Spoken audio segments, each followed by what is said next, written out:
오늘 우리에게 주시는 하나님의 말씀은 신약성경 갈라디아서 5장 13절로 15절 말씀입니다. 갈라디아서 5장 13절로 15절 말씀입니다. 이 계시의 말씀을 봉독할 때 다 함께 살아계신 하나님의 음성을 들을 수 있기를 바랍니다. 형제들아, 너희가 자유를 위하여 부르심을 입었으나 그러나 그 자유로 육체의 기회를 삼지 말고 오직 사랑으로 서로 종노릇하라. 온 율법은 내 이웃 사랑하기를 내 자신같이 하라 하신 한 말씀에서 이루어졌나니 만일 서로 물고 먹으면 피차 멸망할까 조심하라. 아멘. 믿음이란 무엇일까요? 하나님께서는 우리를 무엇을 위하여 부르신 것일까요? 우리가 무엇인가 신앙생활을 하면서 할 수 있는 것이 있다면 어떤 것이 있을까요? 우리는 늘 이런 질문들을 많이 하고 있습니다만은 또 사실은 그에 대한 대답을 잘 발견하지 못하기도 합니다. 오늘 갈라디아서의 말씀은 이러한 질문들에 대한 대답을 우리에게 주고 있는 귀한 말씀입니다. 갈라디아서는 사도 바울이 갈라디아 교회를 향하여 쓴 편지입니다. 갈라디아 교회는 사도 바울로부터 귀한 복음을 받았습니다. 그래서 그리스도인들이 함께 모여서 예배하는 귀한 공동체였습니다. 그런데 그곳에 이단들이 들어왔습니다. 잘못된 가르침을 말하는 사람들이 갈라디아 교회에 들어왔습니다.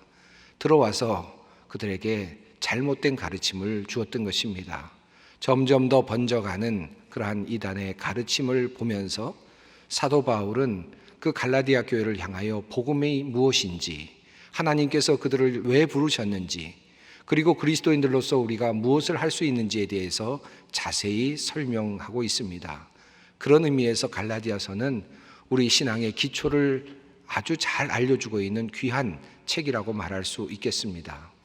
오늘은 그러한 관점에서 우리 갈라디아서를 통해서 하나님께서 우리에게 주시는 귀한 말씀을 함께 상고해 보고자 합니다. 갈라디아서 1장부터 4장까지의 말씀은 우리 사도 바울이 갈라디아 교인들을 향하여서 주고 있는 귀한 복음의 그 진수와도 같은 그런 말씀입니다. 사도 바울은 잘못된 복음이 들어가 있는 갈라디아 교인들을 향하여서 자기 자신이 가르쳤던 그 복음이 무엇이었는지, 진정한 복음이 무엇이었는지에 대해서 1장부터 4장에 걸쳐서 길게 설명을 하였습니다. 그리고 5장부터는 그 모든 것을 정리하면서 결론적으로 모든 이야기를 이끌어가고 있습니다. 그 5장 1절에 이런 말씀이 있습니다. 그리스도께서 우리를 자유롭게 하시려고 자유를 주셨으니 그러므로 굳건하게 서서 다시는 종의 멍에를 매지 말라. 갈라디아 교회에 들어온 이단은 어떤 이단이었을까요? 사실은 별 큰 차이가 없어 보이는 그런 가르침이 있었습니다. 갈라디아 교인들에게, 예수 그리스도를 믿는 그들은 이런 가르침을 덧붙였습니다. 할례를 받아야만 한다. 구원에 이르기 위해서는, 예수 그리스도를 통한 구원에 이르기 위해서는 할례도 겸하여 받아야 한다라고 하는 가르침을 주었던 것입니다. 그래서 많은 사람들이 할례를 받기 시작했습니다. 자, 이러한 상황을 보면서 사도 바울은 이것이 복음의 매우 큰 훼손이라고 그렇게 보았습니다. 그래서 갈라디아 교인들에게 그러지 않아야 된다는 사실을 설명했던 것입니다.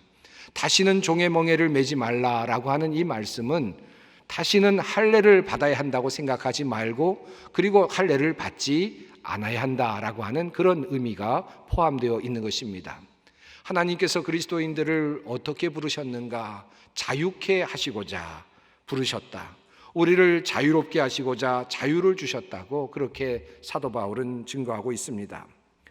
다른 번역서에서는 이 말씀을 해방시켜 주셨다, 해방시키려고 하는 말로 바꾸어 번역하고 있습니다. 이 말씀은 갈라디아서의 매우 중요한 결론과도 같은 말씀이고, 동시에 기독교의 본질을 이야기하는 매우 중요한 귀한 말씀이기도 합니다. 그리스도께서 우리를 자유롭게 하시기 위하여 라고 하는 이 말씀은 신앙의 가장 큰 핵심과도 같은 선언입니다. 예수께서 우리의 죄를 자유롭게 하기 위하여, 죄로부터 우리를 자유롭게 하시기 위하여 죄로부터 해방시켜 주시기 위하여라고 하는 말이고, 예수께서 우리를 사망의 권세로부터 자유롭게 하시기 위하여라고 하는 그러한 말씀이기도 합니다. 바울은 이러한 사실을 율법으로부터의 해방, 율법으로부터의 자유로 연결시켜 설명하고 있습니다. 왜냐하면 율법이 죄를 지정하고 있고 그 죄를 통하여서 우리 모두는 사망에 이르게 됨을 알 수 있기 때문이었습니다. 우리의 미래는 사망입니다. 그 이유는 죄가 있기 때문이죠. 그 죄는 어떻게 알 수 있느냐? 율법이 그것을 우리에게 알려주고 있다고 보았기 때문입니다. 그러므로 율법으로부터 해방이 매우 중요하다고 그렇게 바울은 설명하고 있습니다. 그런데 갈라디아 교회 교인들은 이 율법주의자들의 잘못된 가르침에 미혹되어서 할례를 받음으로 율법의 종이 되려고 하는 상태에 놓여 있었다고 바울은 보았습니다. 할례를 받음으로 구원에 이룰 수 있다.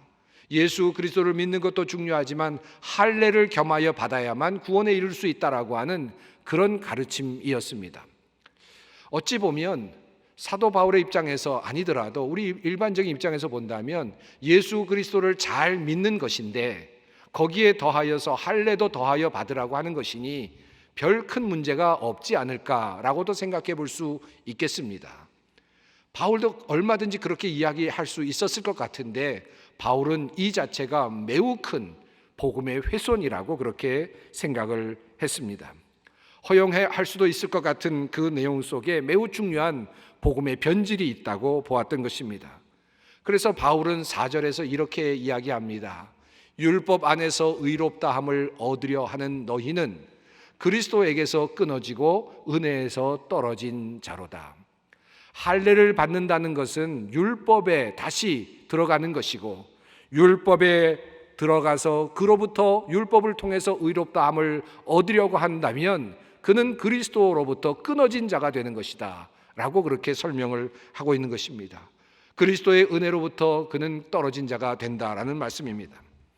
바울은 이렇게 말하지요. 만약에 율법을 통해서 할례를 받아야만 한다면 할례만 받아서는 되지 않는 것이다. 할례를 말하고 있는 모든 율법을 지켜야만 되는 것이 아니겠는가, 그렇게 이야기를 합니다. 내가 할례를 받는 각 사람에게 다시 증언하노니 그는 율법 전체를 행할 의무를 가진 자라. 이렇게 말을 하는 것이죠.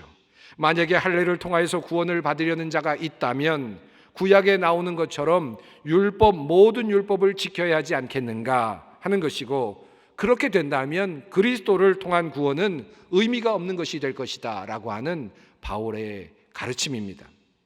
그러므로 바울은 6절에서 이렇게 다시 말합니다. 그리스도 예수 안에서는 할례나 무할례나 효력이 없으되 사랑으로서 역사하는 믿음뿐이니라. 바울은 분명하게 이야기합니다. 할례를 통하여 구원을 얻는 것이 아니라, 또는 무할례를 통하여서 구원을 얻는 것도 아니고 어떤 행위를 통해서 구원을 얻는 것이 아니라 믿음을 통하여 우리는 구원을 얻는다고 그렇게 말씀합니다. 이미 이것은 바울이 갈라디아서 앞부분에서 이미 자세하게 설명한 내용이었습니다. 사람이 의롭게 되는 것은 율법의 행위로 말미암음이 아니요 오직 예수 그리스도를 믿음으로 말미암는 줄 알므로 우리도 그리스도 예수를 믿나니 이는 우리가 율법의 행위로서가 아니고 그리스도를 믿음으로써 의롭다함을 얻으려 함이라. 율법의 행위로서는 의롭다함을 얻을 육체가 없느니라. 사도 바울은 분명하게 이렇게 증언하고 있습니다. 바울은 할례라고 하는 작은 행위를 덧붙이는 것이 율법에 속하는 것이고, 율법을 따르는 것은 결국은 그리스도로부터 의롭다함을 얻는 것을 포기하는 것이다 라고 그렇게 이야기를 합니다. 왜 그럴까요? 로마서 3장 10절에서 바울은 이렇게 이미 이야기했습니다. 의인은 없다. 한 사람도 없다. 깨닫는 사람도 없고 하나님을 찾는 사람도 없다. 모두가 곁길로 빠져서 쓸모가 없게 되었다. 선한 일을 하는 사람은 없다. 한 사람도 없다. 어찌 보면 세상 사람들은 이러한 말에 동의하지 않을 수도 있습니다.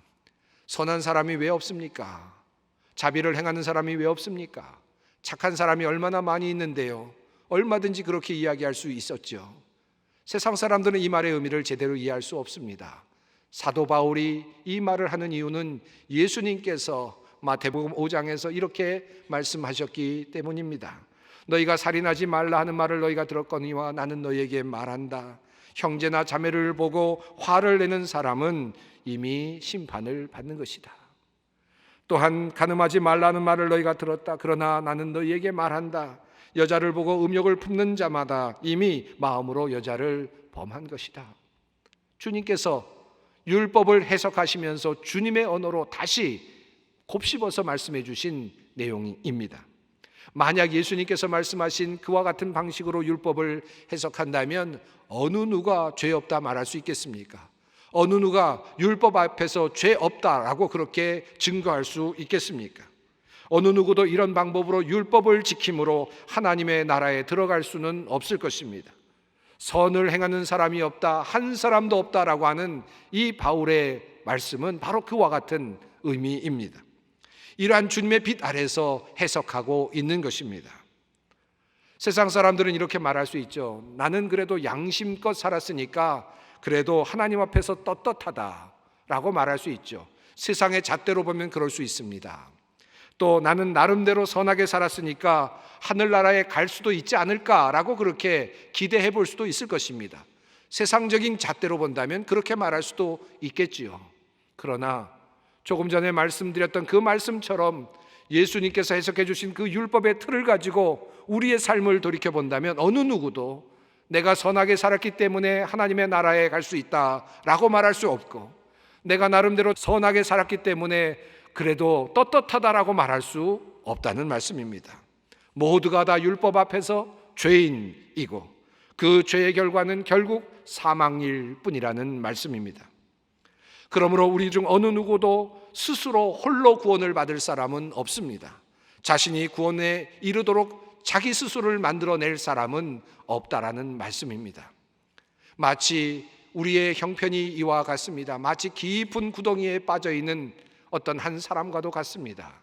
아무리 스스로 힘으로 올라오려고 해도 올라올 수 없는 구덩이에 빠진 사람과 같은 운명이라는 말씀입니다.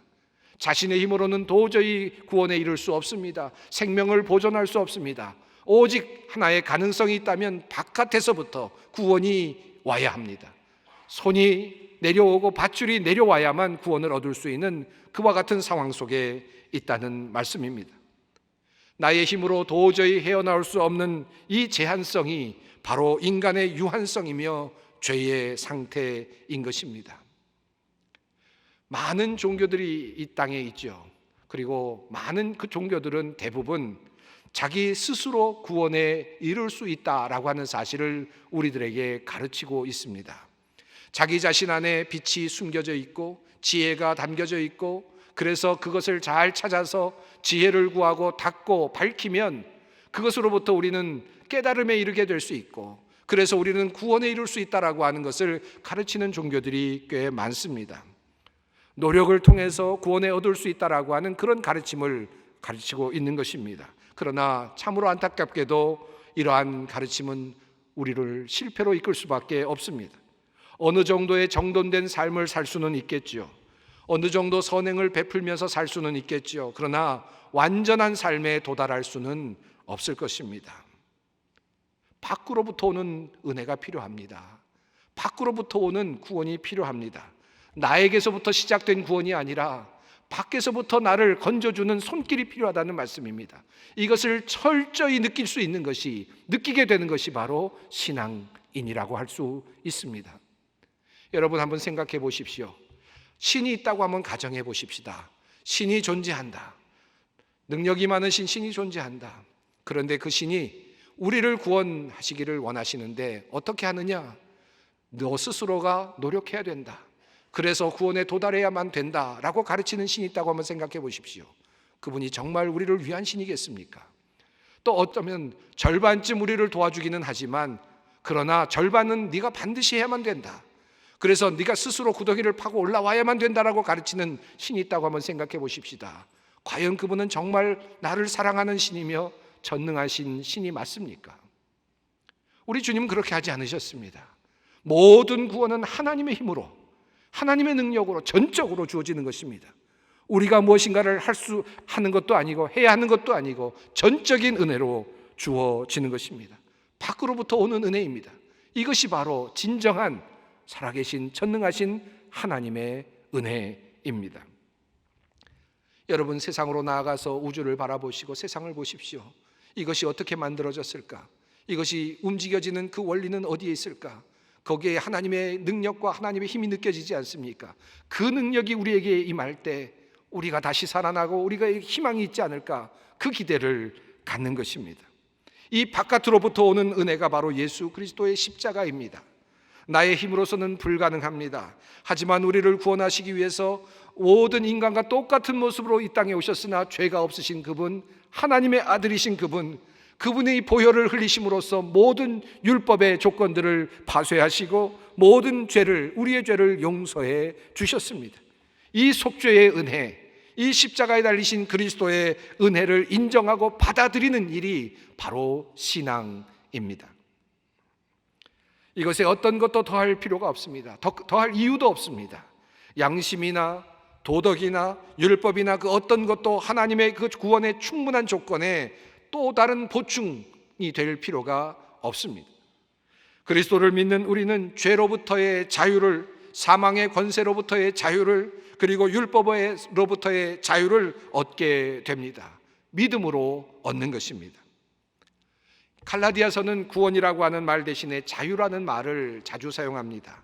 하나님은 우리를 사랑하셔서 우리를 자유롭게 해 주시기를 원하십니다.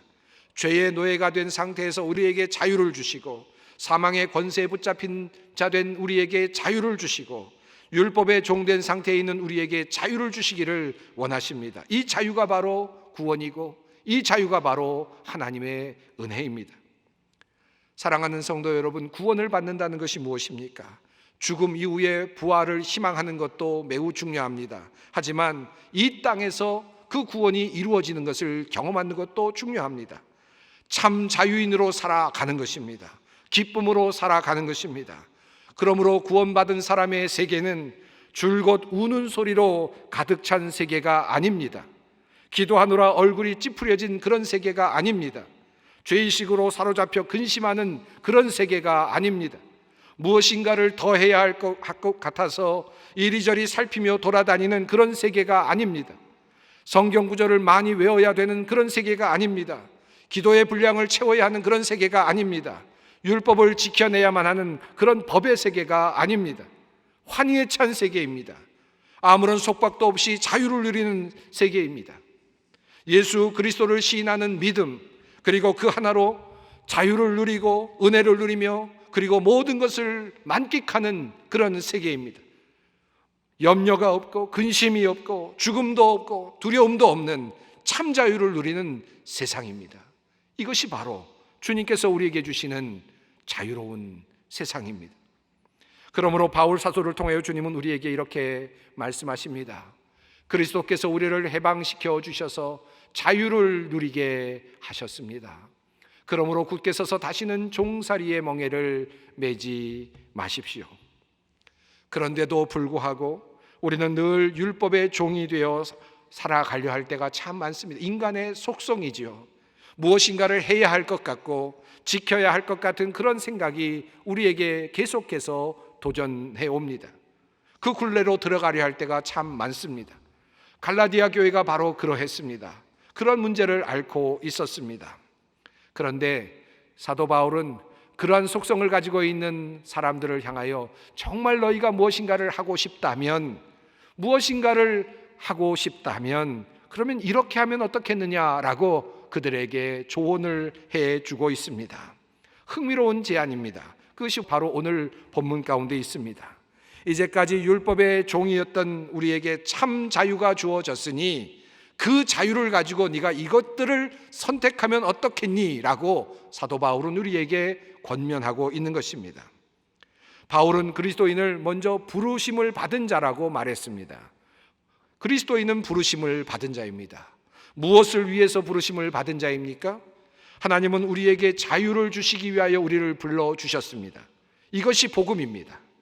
하나님의 의도, 하나님의 생각은 바로 우리의 번영입니다. 재앙이 아닙니다. 자유입니다. 죄로부터 자유, 사망의 권세로부터의 자유, 인간의 한계로부터의 자유를, 그것을 주시기 위하여 우리를 부르셨다는 것입니다. 하나님께서는 우리를 일을 시키기 위해서 우리를 부르시지 않으셨습니다. 노동력이 필요해서 우리를 부르시지 않으셨습니다. 교회의 봉사자가 필요해서 우리를 부르시지 않으셨습니다. 우리를 부르시는 궁극적인 하나님의 목적은 자유입니다. 우리를 자유케 하시려고, 그래서 우리를 부르셨습니다. 그런데 바울은 이러한 전제 아래서 우리에게 주신 그 자유를 가지고 이것을 선택하면 어떻겠느냐고 이렇게 말하는 것입니다. 그러나 그 자유로 육체의 기회를 삼지 말고 오직 사랑으로 서로 종노릇 하라. 온 율법은 내 이웃 사랑하기를 내 자신과 같이 하라 하신 한 말씀에서 이루어졌나니 만일 서로 물고 먹으면 피차 멸망할까 조심하라. 세상 사람들에게서 우리는 이러한 모습을 발견합니다. 서로 물고 먹는 그러한 세상입니다. 피차 멸망해 가는 그러한 세상입니다. 그런 세상의 모습을 우리는 늘 보고 있습니다. 그러나 이러한 세상에서 우리가 해야 할 일이 있습니다. 하나님은 그 일을 하라고 우리에게 권면하십니다. 명령하지 않으십니다. 구원의 도구로, 구원의 조건으로 제시하지 않으셨습니다. 하나님께서 우리에게 주신 것은 그저 자유입니다. 그러나 자유를 가지고 우리가 할 수 있는 일이 있습니다. 그것은 바로 이웃을 사랑하는 일입니다. 나의 이웃을 나의 몸과 같이 사랑하는 일입니다. 이것은 자발적인 복종이요 자유로운 결단입니다. 가장 아름답고 멋진 자유의지를 사용하는 선택이기도 합니다. 사도 바울은 너희가 무엇인가를 하고 싶다면, 무엇인가를 해야 된다고 생각한다면 할례 같은 것을 받지 말고 내가 이웃사랑할 것을 결단하라고 그렇게 권면하고 있는 것입니다. 그리고 이어지는 구절은 또 한 가지, 우리 자유자가 결단해야 될 또 다른 한 가지를 우리에게 이야기하고 있습니다. 내가 이르노니 너희는 성령을 따라 행하라. 그리하면 육체의 욕심을 이루지 아니하리라. 사도 바울은 한 가지를 더 이야기합니다. 그리스도인으로서 자유자가 되었으므로 자유로운 선택을 할 수 있고 자유를 만끽할 수 있는 상태에 있으므로 그 자유를 가지고 성령을 선택하라고 권면하고 있습니다. 이것이 그리스도인들이 해야 할 매우 중요한 일입니다. 구원의 조건이 아닙니다. 자유자가 된 한 사람으로서 자유로운 선택을 할 수 있는 그런 선택의 조건입니다. 어떤 분은 이렇게 말씀하실 수 있습니다. 성령은 주셔야 받는 것 아닙니까? 물론 그렇습니다. 그러나 성령은 분명 하나님께서 우리가 구하면 주시겠다고 약속해 주신 매우 중요한 약속이 있는 선물입니다. 성경은 말합니다.